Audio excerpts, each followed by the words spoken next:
एक शांत घास के मैदान में जो एक घने जंगल से घिरा था, एक छोटा खरगोश रहता था जिसका नाम रेमी था। जेमी कूदना फांदना और जंगली फूलों के बीच खेलना बहुत पसंद करता था। वह तेज और चालाक था, लेकिन अक्सर लापरवाह भी। उसकी माँ ने उसे कई बार चेतावनी दी थी कि कभी भी जंगल के किनारे मत जाना, वहां खतरे की फुसफुसाहटें सुनाई देती हैं।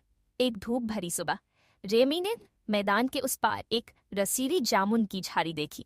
वह खुद को रोक नहीं पाया और तेजी से उधर भाग गया, यह जाने बिना कि कोई उसे चुपचाप देख रहा है। स्लिक नाम का एक चालाक हरा सांप वहां घात लगाकर बैठा था। उसकी त्वचा झाड़ियों में छिपी हुई थी। उसने कई खरगोश देखे थे, पर रेमी जैसा निडर कोई नहीं। जैसे ही रेमी झाड़ी के पास पहुंचा, उसे अजीब सा एहसास हुआ। उसने मुड़कर देखा, दो सुनहरी आंखें उसे घूर रही थी। तुम अपने घर से बहुत दूर हो नन्हे, स्लिथ ने सरसराते हुए कहा। रेमी की धड़कन तेज हो गई। मुझे सिर्फ जामुन चाहिए थे, वह कांपते हुए बोला। स्लिथ और पास आया, और मुझे खाना चाहिए। रेमी ने तुरंत एक चाल चली। उसने मिट्टी का ढेर सांप की आंखों में फेंका और झटपट मैदान की ओर भागा। स्लिथ ने झपट्टा मारा, पर वह चूक गया। रेमी बिना रुके दौड़ता रहा जब तक वह सुरक्षित मैदान में वापस नहीं पहुंच गया। उस रात वह अपनी माँ के पास सिमटकर सो गया। माँ ने कहा, याद रखना रेमी, सबसे मीठे जामुन भी तुम्हारी जान से कीमती नहीं होते।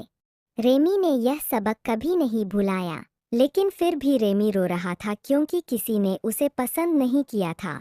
एक शांत घास के मैदान में जो एक घने जंगल से घिरा था, एक छोटा खरगोश रहता था जिसका नाम रेमी था।